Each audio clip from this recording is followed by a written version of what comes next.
네, 전국 전력 산업 노동조합 연맹 최철호 위원장님 모셨습니다. 안녕하십니까? 안녕하십니까. 예, 저희가 이렇게 개인 유튜브를 하는데 산별 노조의 연맹의 위원장님도 이렇게 자리하시는 건 참 드물기도 하고 부담스럽기도 한데요. 예. 일단 전국 전력 산업 노동조합 연맹이 어떤 곳인지 좀 간단하게 설명을 좀 해주시겠습니까?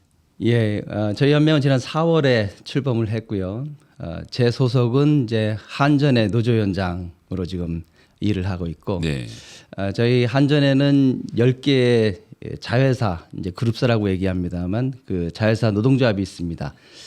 그 10개 자회사 노조와 그리고 전력거래소까지 이렇게 포함하는 12개 노동조합이 이제 전력 산별을 목표로 의사결정을 이제 진행하면서 시작했고요. 네. 현재까지는 각 조직별로 의사결정을 통해서 6개 노조 3만 명 정도가 지금 가입이 돼 있는 상태고, 계획대로라면 연말까지 12개 노동조합이 전체 한 5만여 명의 조직을 목표로 활동을 하고 있습니다. 5만이면 엄청 큰 노조 아닙니까?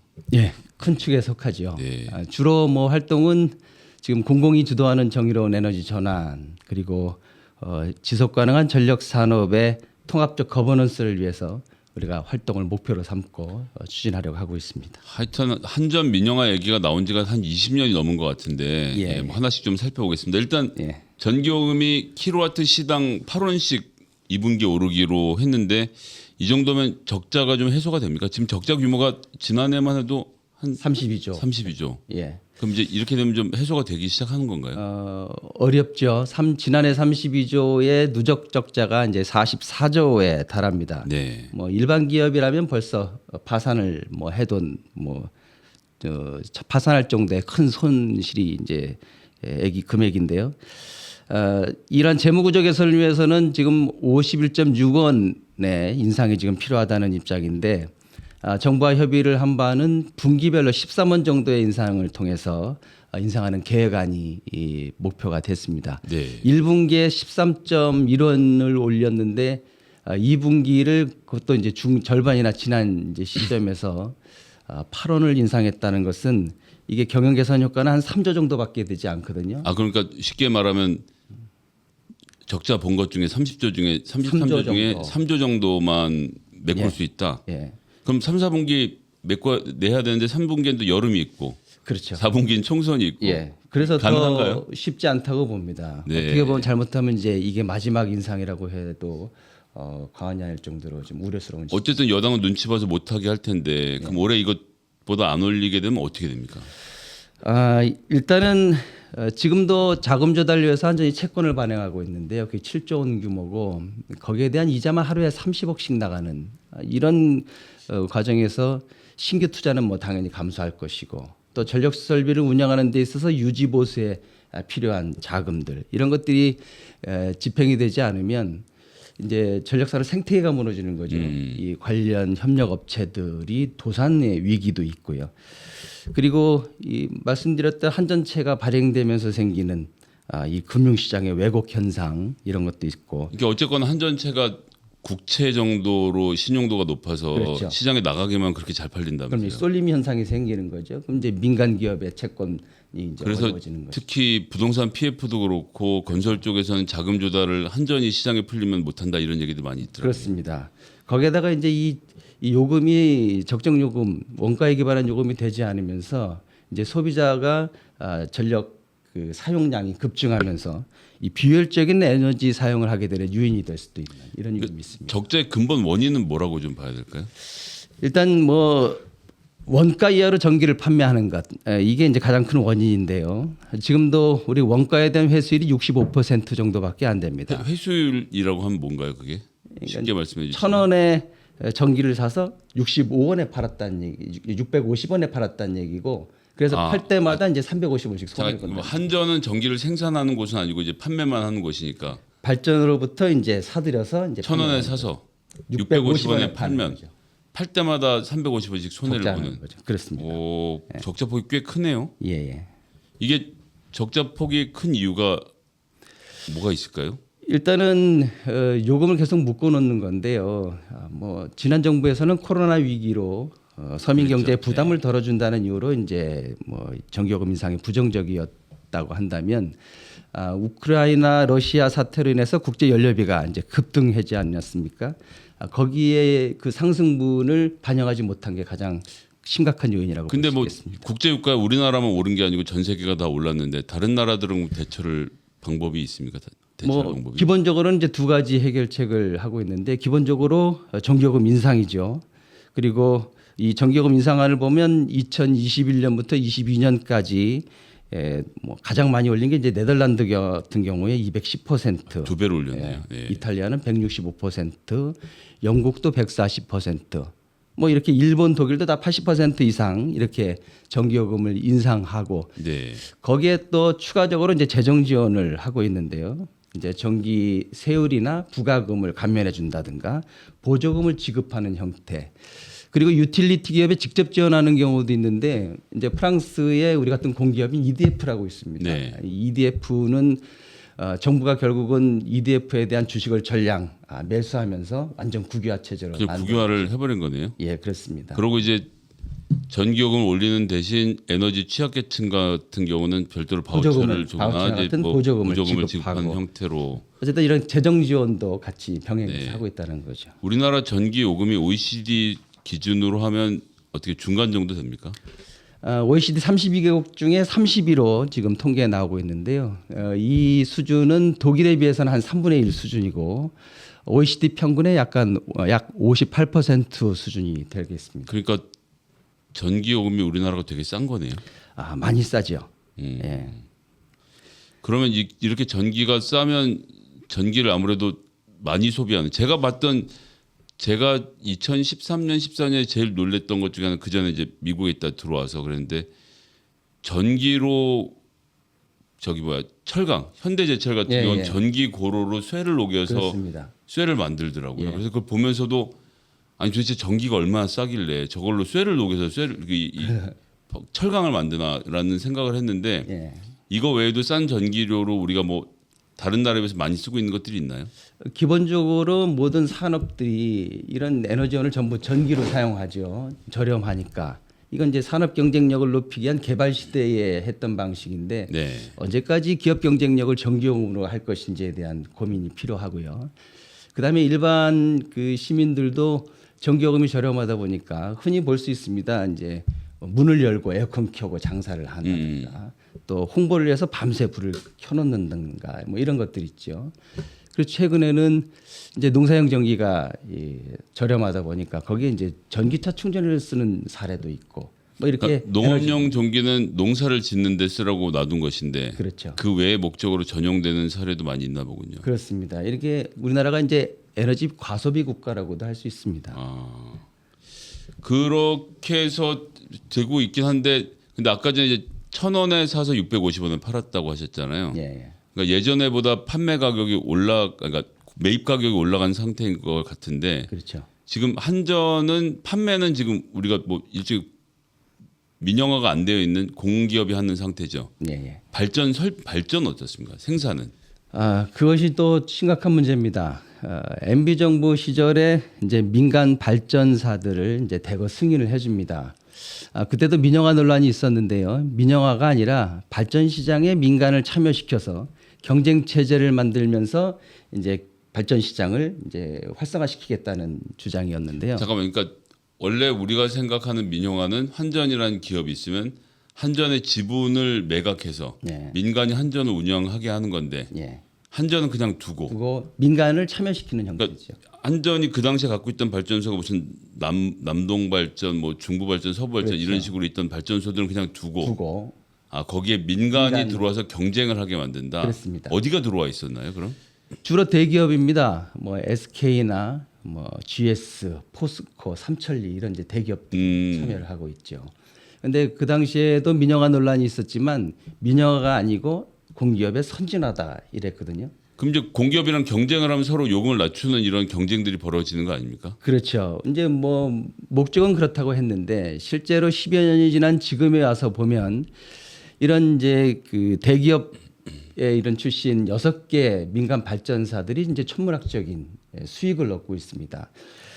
특히 아니, 에너지 값이 오르면 그 사람들도 손해를 봐야 되는 거 아닙니까? 손해를 보아야 하는데 이제 한전 자회사 같은 경우에는 한전과 자회사가 재무적으로 연결돼 있기 때문에 네. 원가를 다 반영해 주지 않습니다. 다만 이제 민간은 그걸 제한할 방법이 없는 거죠.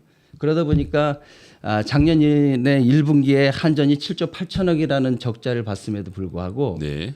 민간 발전사들은 6개 회사가 8,100억이라는 수익을 얻고 그 다음엔 작년에는 1분기에만 8,300억 그러다가 3분기에는 1조 5천억의 수익을 달성. 한전은 지금 3조까지 말씀하신 대로 그 값을 다 주고 사야 돼서 사서 예, 싸게 팔고 있으니까 30조의 손해를 보고 있는데 그렇습니다. 경쟁을 위해서 들어왔다라고 말하는 대기업들은 이 유류분, 그러니까 에너지 상승분을 전부 다 반영해서 생산하고 팔아서 그렇죠. 3분기 한 분기 동안 1조 5천억을 5천억이요. 벌었더라고 네. 있다고요. 이렇게 과도한 이혼이죠. 경쟁이 하나도 안 되는 거네요. 안 되는 거죠. 그리고 그래서 정부에서 이제 아까 말씀드린 S&P 같은 도매 가격 결정하는 게 했던 캡을 좀 씌워서 네. 과도한 수익을 제한하려고 했는데 이제 민간 발전사들이 엄청나게 민원을 이제 제기하는 이런 일도 생기는 것이죠. 야, 그러면 그냥 듣기엔 완전히 꿀 빠는 장사네. 그냥 들어와서 발전 설비만 가질 수 있는 정도의 대기업 같으면 들어와서 에너지 값이 올라가면 올라가는 대로 해갖고 한전에 팔아치우기만 하면 되니까. 그리고 그렇습니다. 한전이 소비자 가격은 어차피 한전이 정하는 거니까 적자를 한전이 껴안고 민간에게는 싸게 팔고 그렇습니다. 생산은 한전 소속 발전소들은 싸게 해야 되지만 민간들은 들어와서 그냥 지들 원래 받던 대로 다 받아버리면 네, 그 안에서 수익은 자기들이 다 가져가는 구조. 그렇습니다. 지금 그럼 그래서 사실상 민영화네요. 발전 시장은 지금 민영화가 됐다고 보는 것이고요. 그 현 정부에서도 원가에 기반한 요금 체계 확립을 하면서 판매 시장을 또 개방하겠다고 하는데 이 역시도 이제 민영화가 아니라 경쟁체되고 민간의 참여다 이렇게 얘기하지만 민영화에 대한 정의가 좀 달라졌습니다. 과거에는 공공기관을 통째로 매각하는 것을 민영화라고 했다고 네. 한다면 지금은 이제 공공기관의 자산 기능을 민간으로 이양하는 것 그 자체를 민영화라고 정의한다는 점에서 판매 시장 개방도 민영화에 우려를 하지 않을 수가 없는 것이죠. 그러니까 뭐 쉽게 얘기하면 예를 들어서 여의도에 있는 파크원 건물 60층짜리 네. 이런 거를 삼성에서 판매 시장에 들어와서 그 건물 하나에 대해서 전기 우리가 거기다 팔겠다. 뭐 그럴 이런 수 게 가능해지는 건 거죠. 그럴 수 있는 겁니다. 그러면 이제 거기서 벌어들인 수익은 다 자기들이 가져가는 거고. 그렇죠. 그럼 우리가 쉽게 생각할 수 있는 건 한전은 도서 지역에 전선 깔고 뭐좀 그 다음에 뭐 강원도 이런 산간 지역에 전선 깔아서 수익이 안 나면 왜 한전 수익을 못 내냐 이런 욕을 먹겠다. 돈 안 되는 데만 이제 한전이 담당하게 될 가능성이 있죠. 실제로 일본에서 동경전력위원장을 제가 지난해에 만났는데 거기서도 이 소리 이제 체리피킹이라고 하는 네.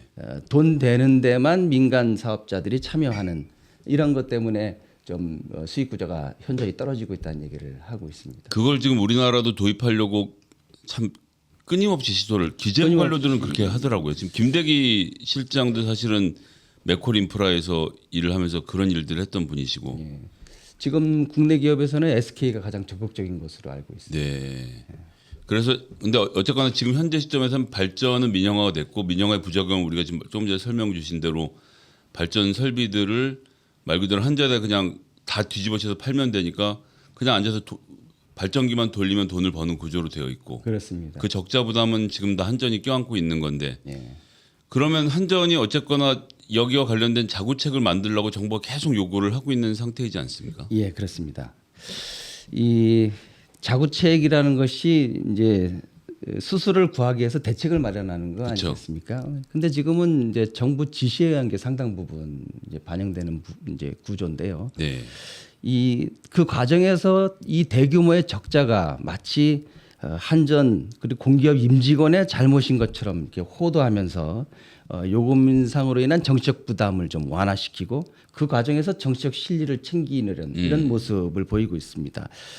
근데 이게 지난주에 이제 무슨 다짐 대회를 하고 그 자리에서 직원들 임금을 반납을 선언하고 굉장히 권위주의 시대나 있었던 무슨 전두환 그러니까 대통령 때 구시대적인 직원들 모아놓고 하는 그러니까 그런 퍼포먼스인데 요즘 그런 거 하는 데가 어디 그러니까요. 있습니까? 예. 근데 이게 정부의 지시에서 했다는 게 동일한 날짜 동일한 시간에 한전은 나주에서 하고 가스공사는 대구에서 하고 갑자기 뭐 둘이 짜고 할 일 없지 않습니까? 이게 이제 정부의 지시에서 에너지 관련 기업들이 한꺼번에 하는 거고 특히 이제 뭐 처방도 비슷합니다. 뭐 투자 축소하고 인원 감축하고 임금 반납하고 뭐 이런 것들이 과연 자구책이라고 볼 수 있는가 실효성이 좀 없다는 것이죠. 한전 노동자들 입장에서는 굉장히 좀 억울한 측면이 있으시겠습니다.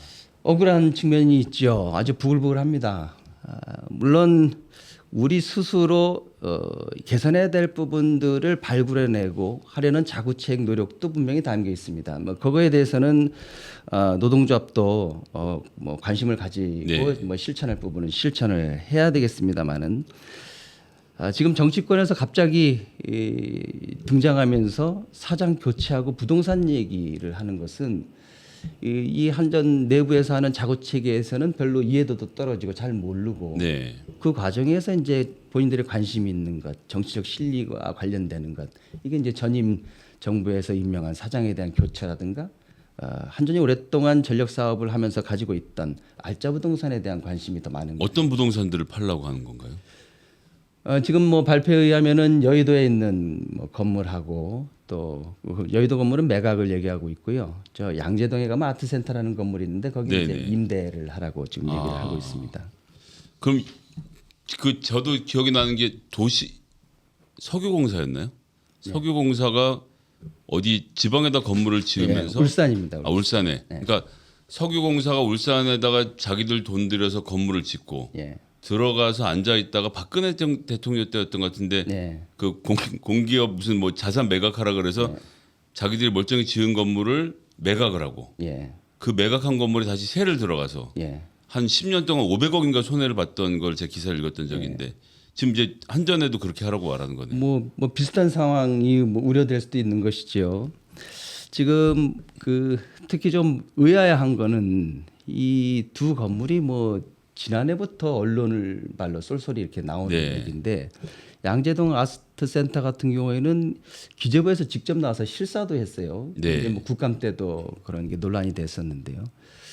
왜 기재부가 나와서 공기업 건물을 실사를 하는지도 의아스럽고 거기에다가 이제 대표적인 날짜가 이제 여의도에 있는 남서울본부라는 건물의 네네. 빌딩인데 이것도 이제 이 문제는 과거에 이제 한전 본사 매각한 걸 기억하실 겁니다. 2014년에 아 삼성동에 있는. 삼성동에 있는 네네네. 그야말로 알짜 중에 알짜. 그렇죠. 예.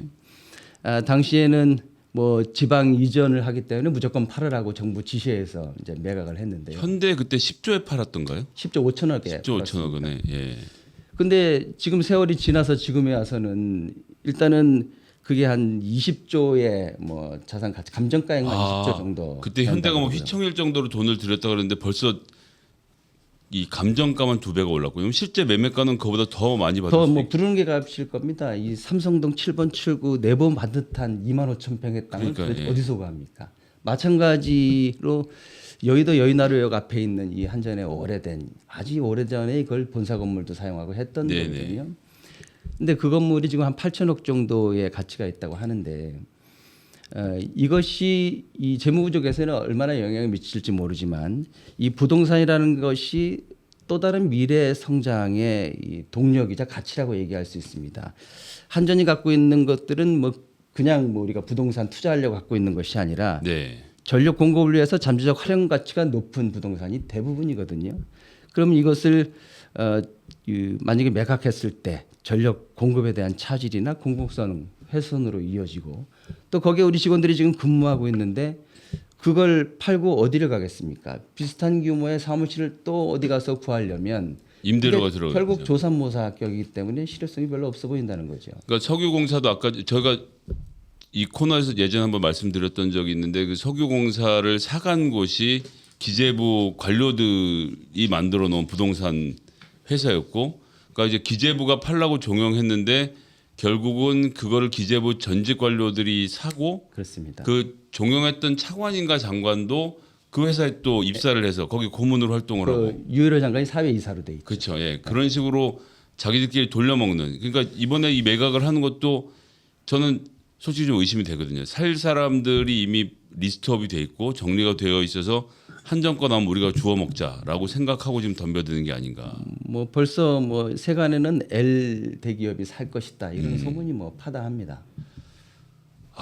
그러니까 이 적자의 위기는 말씀을 정리해 보니까 대기업들이 들어와서 이 원료 연료 인상분을 다 받아서 한전에다가 비싼 값에 전기를 팔아 자기들은 적자를 보고 흑자를 보고 한전은 그것을 껴안고 1,000원당 350원씩 손해를 보면서 적자로 풀고 적자가 생겼다라고 니네 갖고 있는 땅을 팔아라고 하고 그 땅은 아까 전에 발전했던 이런 업체들 중에 또 하나가 주워 먹고 이렇게 되면 실질적으로 한전은 껍데기밖에 안 남는 거 아닙니까?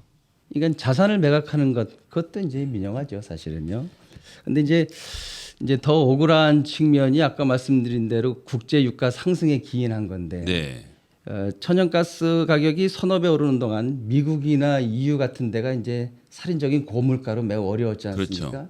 근데 상대적으로 우리나라가 그나마 선방할 수 있었던 거는 한전이 이런 천문학적인 적자를 감수하면서 인상폭을 전부 떠안았기 때문에 그건 이제 경영 실패 때문이 아니라 그냥 에너지 가격의 상승이었던 거죠.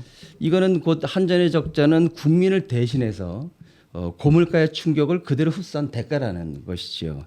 근데 거기에 또 이런 많은 이제 기업들이 이걸 이용해서 이제 뭐 경영 실적을 올리고 흑자로 하고 이런 이제 기업 경영에도 도움이 되고 그게 경제 성장률에도 기여했다고. 어쨌거나 전기료가 저렴하니까 그것으로 생산에 있어서 다른 나라보다 경쟁력을 가지게 되는 그렇죠. 구조가 있었던 거니까요. 그러면 오히려 한전을 칭찬해야 되는 것이지 이렇게 방망경으로 내몰리면서 마녀상한양을 하는 것은 정말 우리에게는 그럼 억울한 일이죠. 이제 가장 흔하게 나오는 게 이제 임금 깎아라 이런 거 아닙니까? 그러니까 임금도 문제가 있는 게 우리 원가에서 전력 구입비가 차지하는 비율이 90%를 넘습니다. 인건비는 한 1.8%밖에 안 되거든요. 그럼 그 90%를 조정할 생각을 해야지 1.8%로는 되지 않는 일인데. 1.8% 중에서 지금 이제 반납하라고 하는 인상 재원이라는 게 전 직원 다 긁어 모아야 200억 수준입니다. 그걸 30조 적자에 무슨 자구책이라고 하기는 너무 민망하고 그냥 마녀 사냥을 하는 거네요. 그렇죠. 오히려 이런 자구책을 실천하는 데 있어서는 전 직원들의 어떤 공감이나 협조가 필수적인데 이렇게 사기를 떨어뜨려 놓고 과연 이 자구책이 실천이 가능할까? 이것도 이제 우려스러운 지점인 것입니다. 어쨌든 아까 전에 저희가 우려했던 것처럼 3분기는 여름이라서 사실 뭐 전기를 많이 쓰니까 전기요금 올리면 또 국민들이 굉장히 화를 내실 테니까 그렇습니다. 4분기는 총선을 코앞에 두고 있어서 그럼 이제 적자가 지속될 수밖에 없는 구조가 만들어질 것도 같은데 이러면 이제 어떻게 해야 되는 겁니까? 일단은 뭐 경영 악화가 계속되면 투자 여력이 부족해지죠. 뭐 그걸 염두해서 그런지 지금 이제 오늘 아침에도 뭐 교수님이 네. 차라리 민영화해라 이런 칼럼을 내셨던데 아까 말씀드린 판매 시장 개방이나 또 이제 송전 망건설하는데 민간 투자에 대한 얘기도 이제 나오고 있습니다. 결국 이것을 기점으로 해서 한전 민영화를 추진하려는 거 아닌가는 이제 의구심을 갖지 않을 수 없고요.